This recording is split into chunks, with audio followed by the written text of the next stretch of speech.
प्रतिष्ठिता मनो मे वाचि प्रतिष्ठितम्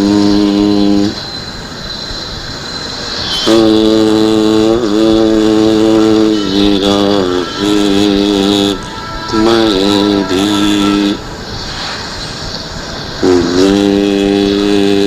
वेदस्य मानस्थः श्रुतं मे मा प्रहासीः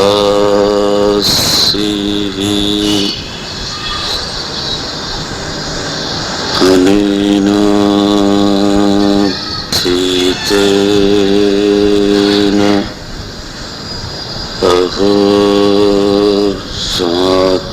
अहोरात्रान्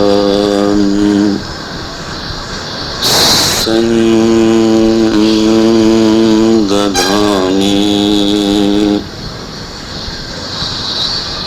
श्रुतं वदिष्यामि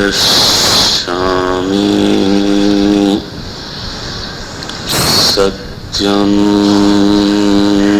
वदिष्यामि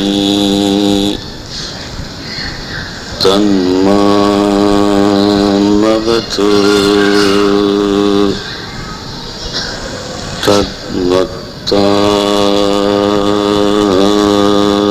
तद्भक्तार्थमवतु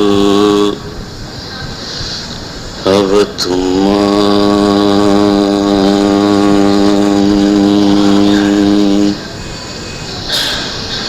अवतु भक्तारम्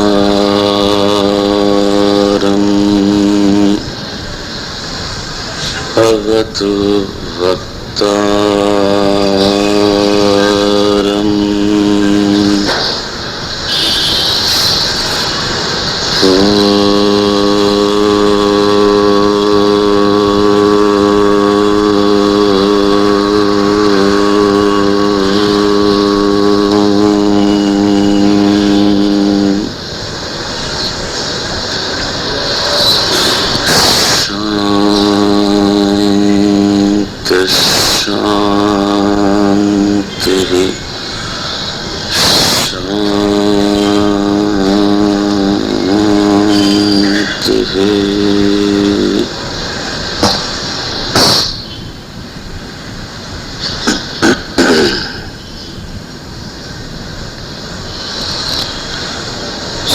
Shri Ram Jai Ram Jai Jai Ram Shri Ram Jai Ram Jai Jai Shri Ram Jai Ram Jai Jai Ram Shri Ram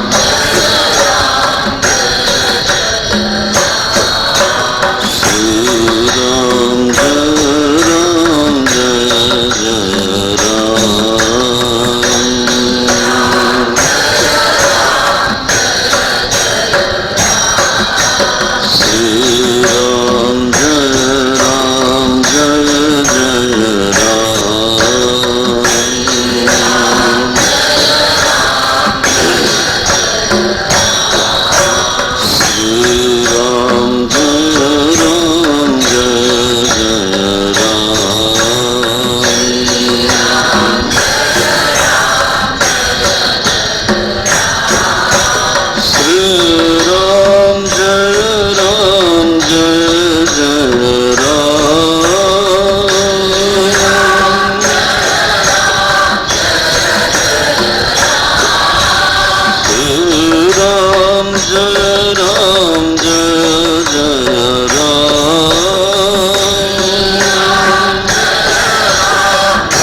चरित करत नर अनुहरत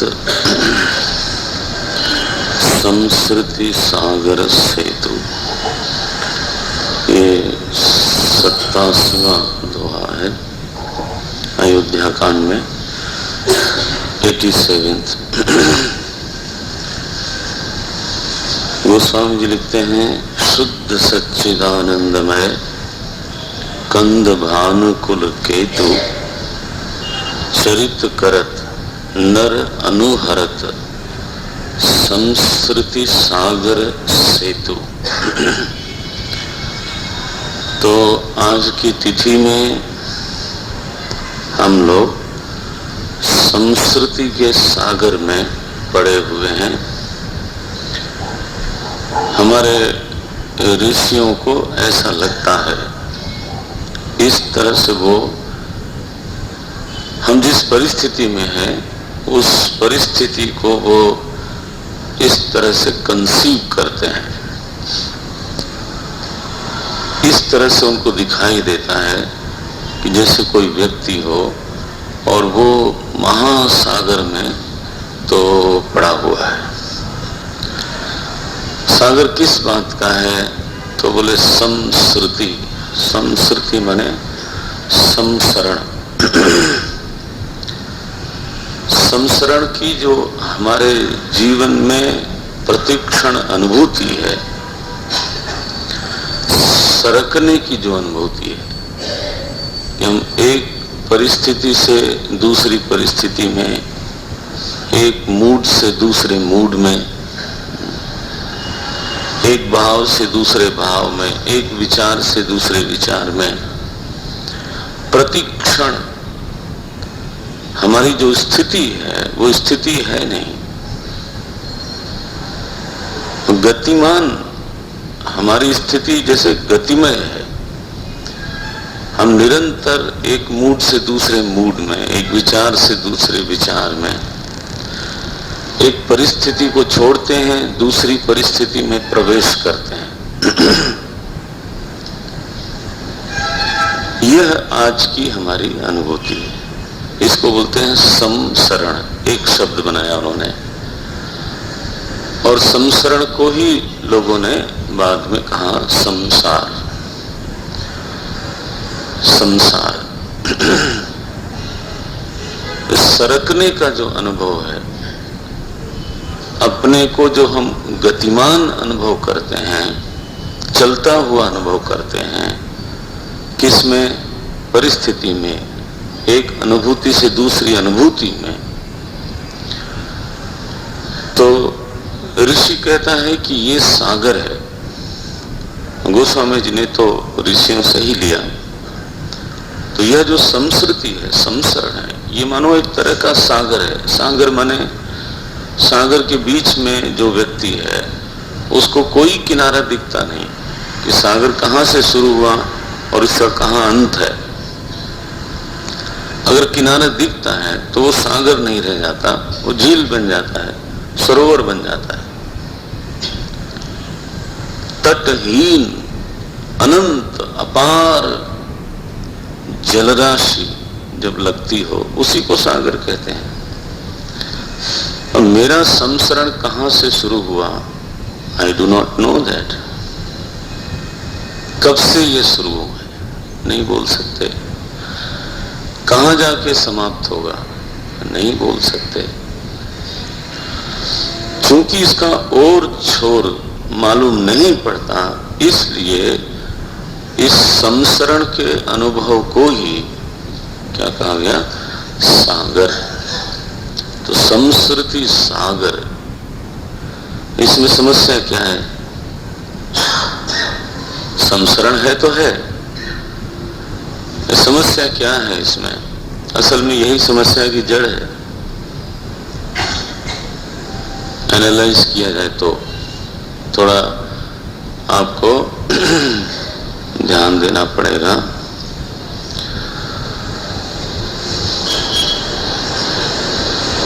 काल में हम प्रायः 3 भाग करते हैं, भूतकाल, वर्तमान काल और भविष्य काल। असल में यह विभाग काल में नहीं है। काल में यह विभाग नहीं है, बल्कि यह जो संसरण हो रहा है ना, उसकी वजह से हमने ये 3 विभाग कर दिया। जिन परिस्थितियों को हम जी चुके वो क्या बने? वो भूत हो गए। काल भूत नहीं हुआ, ध्यान रखना। इस पर तो गंभीर विचार हो सकता है, लेकिन मैं केवल संकेत यहां करता हूं। जिन परिस्थितियों को हम ऑलरेडी जी चुके, दे बिकम पास्ट, तो एक भूतकाल का निर्माण हो गया। जिन परिस्थितियों को हम जी रहे हैं, उन परिस्थितियों की वजह से तो हम बोलते हैं वर्तमान है, ये वर्तमान है। अच्छा, और जो परिस्थितियां अभी आई नहीं हैं लेकिन उनका आना पक्का है, अनागत परिस्थितियों की अपेक्षा से, अनागत माने जो अभी नहीं आई, अनागत परिस्थितियों की अपेक्षा से काल को फिर हम भविष्य बोलते हैं कि मेरा भविष्य है। भविष्य है माने काल में भविष्य है क्या? हम किसको भविष्य कह रहे हैं?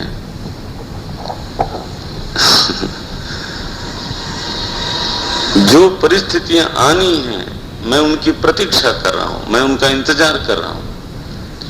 मुझे मालूम है कि मैं चाहे जो भी कहूं, लेकिन कल तो मेरे सामने आएगा और मुझे उसका सामना करना, बोलिए ना, पड़ेगा। It has to be like that. The future cannot be denied. चाहे जितना फिलोसफिकली कोई बोले कि नहीं नहीं आज में ही जीना चाहिए, लोग बोलते भी हैं, अच्छा भी लगता है सुनने में, वर्तमान में जीना चाहिए, वर्तमान में जीना चाहिए। भविष्य को आप छोड़ सकते हो। जो मनुष्य का जीवन है, बौद्धिक जीवन ही उसका प्राकृतिक जीवन है, क्योंकि वो बुद्धि की प्रधानता से इस सृष्टि में बैठता है और उसके सामने भविष्य होता ही है। जो केवल प्रत्यक्ष की बात सोचता है, आपको अटपट न लगे तो बोलता हूं, उसको तो पशु बोलते हैं। पशु की व्युत्पत्ति क्या है? पश्यति एव स पशु पश्यति एव। जितना दिखाई देता है उसके लिए उतनी ही दुनिया है।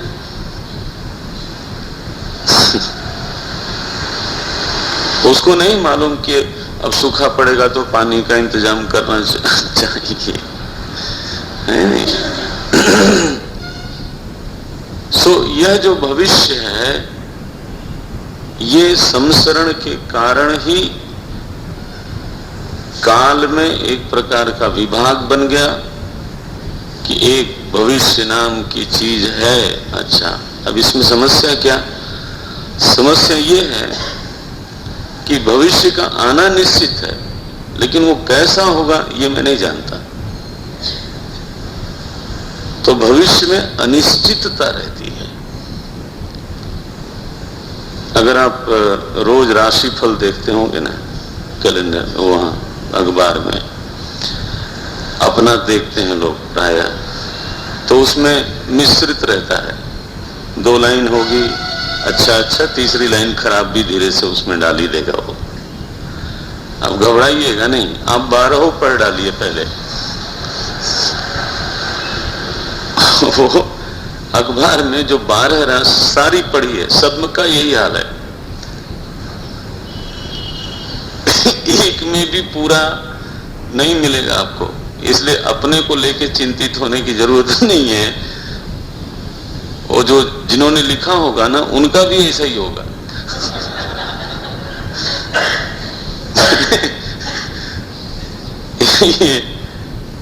तो कोई निश्चित नहीं करके बता सकता कि आपका ये भविष्य है, ऐसा ही है। अनिश्चितता इस भविष्य को लेकर के बनी रहती है। So we live in a state of uncertainty. और आप जानते हो, जहां अनसर्टेनिटी होती है, अनिश्चितता होती है, वहां पर एक बड़ी विचित्र सी चीज पैदा होती है, and that is called insecurity.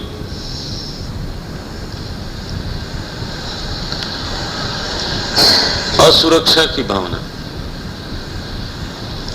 आप निश्चित जानो भविष्य को लेकर के ही भय होता है। आपका भूत चाहे जितना बुरा रहा हो, लेकिन अपने भूत से कोई डरता नहीं। भूत को लेकर पश्चाताप किया जा सकता है, हाँ। भूत को लेकर के कुछ सीखा जा सकता है, ठीक है। भूत चाहे जितना बुरा हो, दुखद रहा हो, लेकिन भयानक नहीं होता। वो तो ध्यान देने की बात है। उसको लेके डर नहीं लगता और वर्तमान से भी डर नहीं होता। भय की समस्या न भूत से संबंधित है न वर्तमान से, और जो वर्तमान है वो हो सकता है दुखद हो, लेकिन अब तो आ गया तो आ गया, अब तो मैं उसको झेल रहा हूं। उससे डरने की बात क्या है, अब तो हो गया, ठीक है, लेकिन डर कहां, आगे क्या होगा।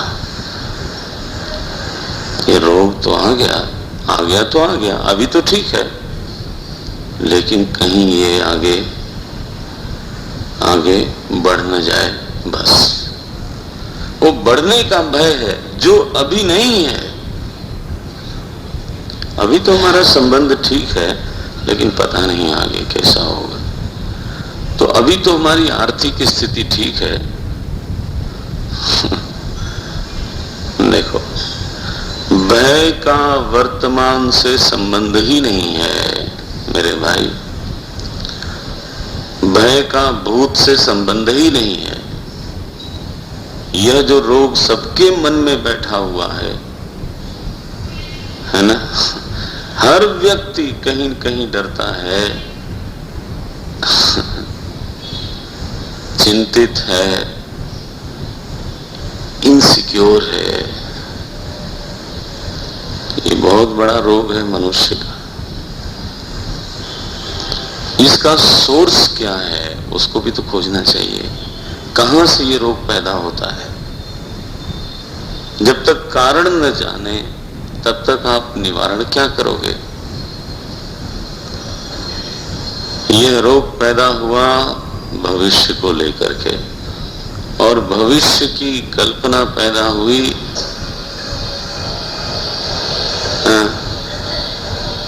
नहीं, संसरण को लेकर के।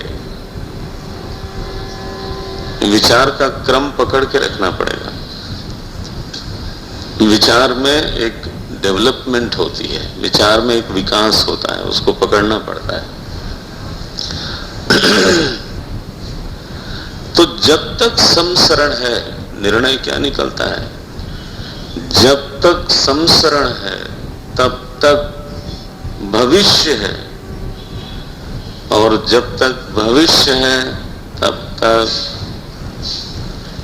तक भय है। And nobody can get out of it. Nobody, चाहे वो अमीर हो, गरीब हो, युवा हो। लोग सोचते हैं कि युवा लोगों का तो शरीर स्वस्थ है, उनको क्या भय। आप युवा रह चुके हो, आप खुद ही सोचो। उस समय हजार भय होते हैं।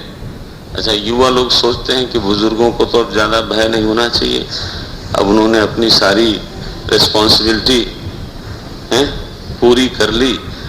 दे have lived their life. Lived माने क्या? They are still living. But हमारे युवक लोग जो हैं बड़े आराम से बोल देते हैं, you have lived your life. Lived माने क्या? वो तो अभी जी रहे हैं, उनको चिंता है कि पता नहीं आगे का कैसा होना है। अभी तो मैं अपने आप नहा धो लेता हूं।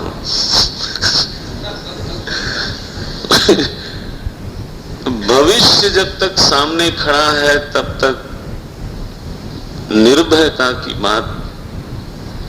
कंपैरेटिवली कोई कम ज्यादा इनसिक्योर हो जाता है, कोई कम होता है। कम ज्यादा होता रहता है, लेकिन रहता हमेशा है। इसी के लिए तो हमने पुलिस बनाई, इसी के लिए हॉस्पिटल बनाए, इसी के लिए आपको क्या निवेदन करूं, इसी के लिए परिवार बनाया, हाँ, इसी के लिए गांव बनाया, इसी के लिए शहर बनाया इसी के लिए फिर न्यायालय बनाया। We have done so much to eliminate this problem, but the problem is smiling before us. ये समस्या हमारे सामने मुस्कुराती रहती, बोले बेटा तुम चाहे जो मर्जी वो कर लो, बट वो तो वहीं की वहीं है। द होल ह्यूमैनिटी, पूरी मानवता मिल कर करके इस समस्या को हल करना चाहती है ना। और बहुत कुछ किया उसने इसके लिए, बट स्क्वायर वन वहीं के वहीं सब आसन कर लिए, शीर्षासन, गरुणासन, पद्मासन, कुछ नहीं होता जी। शरीर को तवासन यस यस सब करते हैं, होता क्या है। कबीरदास जी मुस्कुराते हैं, बोलते हैं बिल के ऊपर लाठी मारता है एक आदमी, बिल पर लाठी मारता है, सोचता है सांप मर जाएगा तो बिल में बैठा हुआ जो सांप है वो क्या सोचता होगा, वो सोचता महामूर्ख है ये हाँ, बिल पर लाठी मारने से सांप नहीं मरता। जो हमारे उपाय हैं वो देख लो, वो असली समस्या को कितना अंदर तक स्पर्श करते हैं। मुझे लगता है कई बार वो असली समस्या को छूते ही नहीं। कभी अजीब सा मन जो है चौंकता है कि what is this, solutions are many but no solution is touching the real problem. वो संसरण जब तक है तब तक तो रहेगा ही रहेगा। कौन है जो उसको हटा सकता है। प्राइम मिनिस्टर साहब बोलते हैं चिंता करने की कोई बात नहीं, सबको सुरक्षा देने का मेरा वादा है। वो आप स्वयं सुरक्षित हो कि नहीं पहले वो देखो वो अटल महाराज कब टल जाए कुछ नहीं ठिकाना है क्या कोई किसको सुरक्षा देता है। और श्रुतियों में, उपनिषदों में, वेदों में कहा गया कि जो महात्मा है, जिसको तत्व का स्वरूप मालूम पड़ गया, अभयम वही विंदती, वही अभय को प्राप्त करता है। देखो तो भय हमारी नियति है ऐसा नहीं है। संसरण की अनुभूति मिट जाए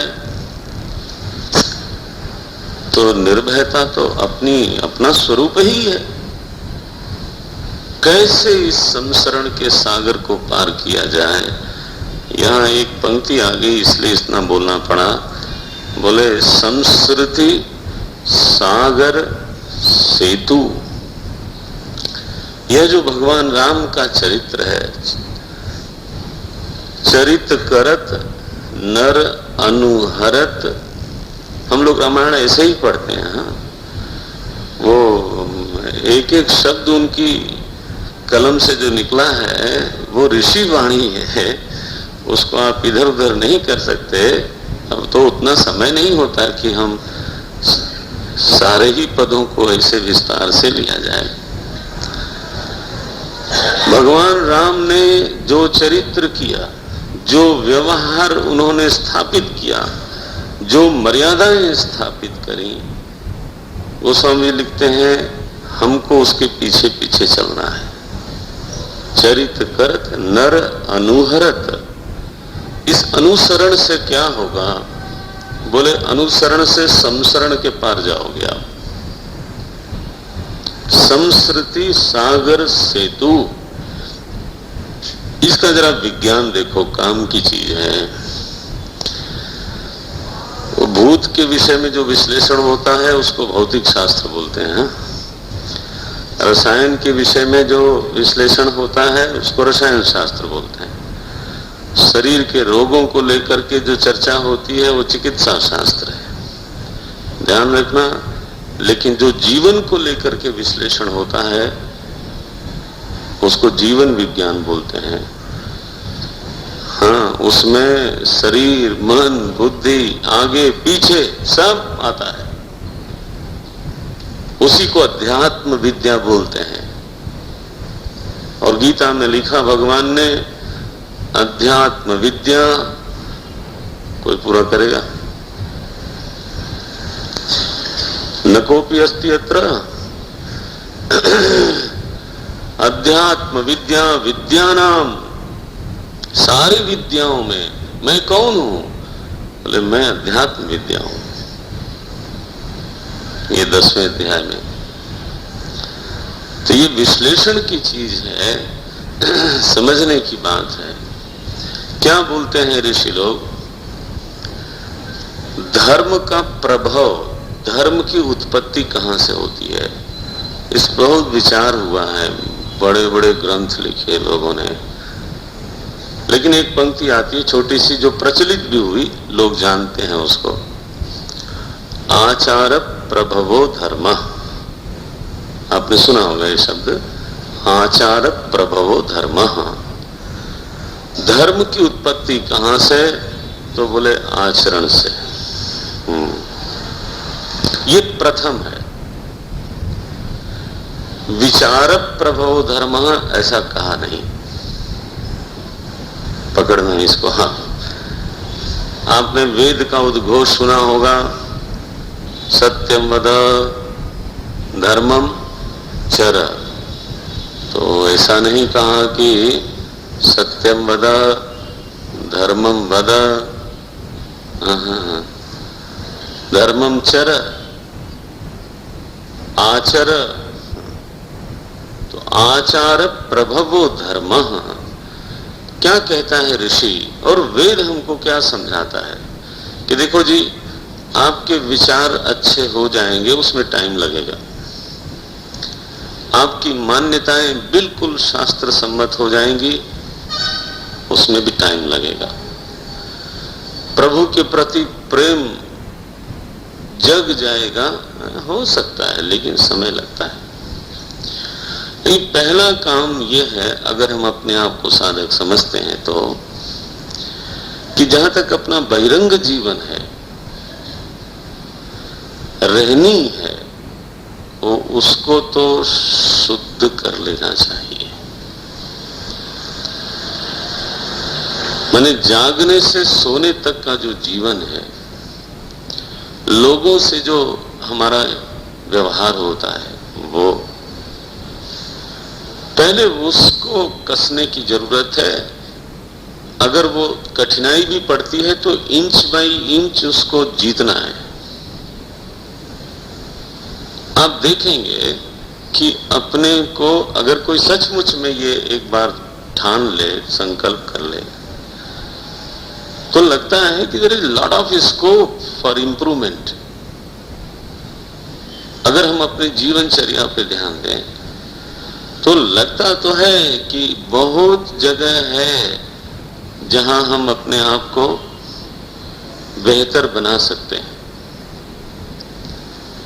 और खुद को दिखाई देने लगता है कि ये भी मैं कर सकता हूं। अच्छा, आज तो नहीं कर पाया, कल देखूंगा। वो कई बार ये कल पूरा ही नहीं होता, वहीं का वहीं रहता है। लेकिन साधक तो वही है जो साधे, जो साधे ही नहीं तो वो काहे का साधक। लेबल लगाने से हम लोग साधक थोड़ा हो जाएंगे। तो हमारा सोना, हमारा जागना, दिनचर्या में उपासना, सेवा, अपने कर्तव्य के प्रति एक निष्ठा, ये सब कितनी है वो देखने की जरूरत है। बोले तो महाराज क्या है, मन तो लगता नहीं, क्या माला करने में क्या फर्क पड़ता है। किसने कहा कि जब मन लग जाएगा तब माला करना? बोले कबीरदास जी ने कहा, मनवा तो 34 फिरे, यह तो सुमिरन नहीं। अब पढ़ा होगा, नहीं तो मैं बोल देता हूं पूरा दोहा। माला तो कर में फिरे, जीव फिरे मुख माही, मनवा तो 34 फिरे, यह तो सुमिरन नहीं। ऐसा कबीर ने कहा। वो इसलिए नहीं कहा कि जो आप माला कर रहे थे वो भी छोड़ दो। उन्होंने इसलिए कहा कि अच्छा माला के साथ मन भी लगाओ तो अच्छा है। लेकिन हम लोग तो गलत समझने में पीएचडी किए बैठे हैं। मैंने करता, वो कहते किसी काम के लिए का, हम करते कुछ और हैं। मन लग जाए वो तो सिद्धि है, ना भी लगे तो क्या हुआ? क्रियात्मक साधन तो होना चाहिए। तो आचार प्रभवो धर्म, जो आचरण, मर्यादित आचरण जो महापुरुषों ने बताया है, हमारे अवतारों ने बताया है, शास्त्रों ने बताया है, पहले उसको अपनी जीवनचर्या में धीरे धीरे धीरे धीरे प्रतिष्ठित करने की जरूरत है। वो साधना का एक, क्या बोलते हो, लाइन ऑफ एक्शन क्या है? This is the line of action. कोई प्रोग्राम बनाते हो आप, प्लानिंग करते हो, तो this is the line of action, यहां से शुरू करें। और मेरा वादा है, आप स्वयं प्रबुद्ध हो, आप लोग जानते ही होंगे, दिखाई देता है कि इतनी प्रगति की संभावना है, इतनी सुधार की संभावना है कि अगर मैं सचमुच में करने लग जाऊं तो रोज रोज मेरे में सुधार हो सकता है। बहुत सी एरियाज हैं जो इग्नोर्ड हैं, and I don't do that, ध्यान ही नहीं दिया कभी। तो श्री राम का जो चरित्र है वो एक हमारे लिए मापदंड है, दैट इज द पैरामीटर। कैसा आचरण है, अभी आपको आएगा इसमें। एक चरित्र करके दिखाया, उस पर गोस्वामी ने टिप्पणी की है। क्या चरित्र था? उतरे राम देवसरी देखी, गंगा जी को देखा तो रथ से उतर गए। अब ये जो आस्था का जीवन है, श्रद्धा का जीवन है ना, विनय का जीवन है, वो अपनाने की बात है। संदेह का जीवन है, क्या है? संदेह कभी किसी को सुखी करता है? कठोरता का जीवन, उद्दंडता का जीवन, खुद को कठोर, खुद को दुखी करता है, दूसरे को भी दुखी करता है। जितने हमारे आस्था के उपमान हैं, प्रतिमान हैं, आस्था के आधार हैं, उनके प्रति एक विनय, उनके प्रति एक आराधना का भाव होना चाहिए। महाराज जी, स्वामी अखंडानंद जी महाराज तो बिरला परिवार के गुरु थे। तो बताते थे कि एक बार मैं जा रहा था तो जीडी बिरला की श्रीमती जी साथ में थी। तो कोई भगवा वस्त्रधारी उधर से जा रहे थे या दुकान पे खड़े थे, तो देखा उन्होंने, तो उनको कार में से ही हाथ जोड़ा। तो महाराज जी ने कहा कि भैया आप सभी को प्रणाम कर देते हो, वो साधु पता नहीं कैसे हैं, नहीं हैं। तो महाराज जी बोलते थे कि देखो उन्होंने क्या कहा कि महाराज वो जैसे हो वैसे हो, उससे हमसे क्या लेना देना। यह वेश एक बड़ा पूजित वेश है और वो हमें झुकने का अवसर देता है। वैसे तो दिन भर झुकने का मौका ही नहीं मिलता जिस जगह पे वो लोग हैं, तो हम क्यों इसको छोड़ें। जो आस्था के प्रतिमान बन गए हैं, आधार बन गए हैं, वहां हमारी आस्था सामने आनी चाहिए। वो हमको पवित्र करती है। देखो आगे भगवान सांझ हो जाएगी, वनवास में है, कोई व्यवस्था नहीं है, लेकिन रघुबर संध्या कर्ण सिधाए, भगवान संध्या करने जाते हैं। प्रातः काल संध्या वंदन करके नदी किनारे हैं तो पार्थिव पूजन करते हैं, भगवान रोज करते हैं, वनवास के समय में करते हैं। शिवलिंग बनाते हैं रेत से, उस पर षोडशोपचार पूजा करके फिर उसका विसर्जन करके फिर आगे बढ़ते हैं। ये दिनचर्या होती है। जब दिनचर्या पवित्र हो ना, है ना, जब हमारी दिनचर्या में आराधना भरी हुई हो, साधना भरी हुई हो, तो वो फिर संस्कृति सागर सेतु, वो संसरण के ऊपर सेतु बनती है, वो हमको पार लगा देगी। आप अपना अनुभव देखो, आचरण विचार को प्रभावित करता है।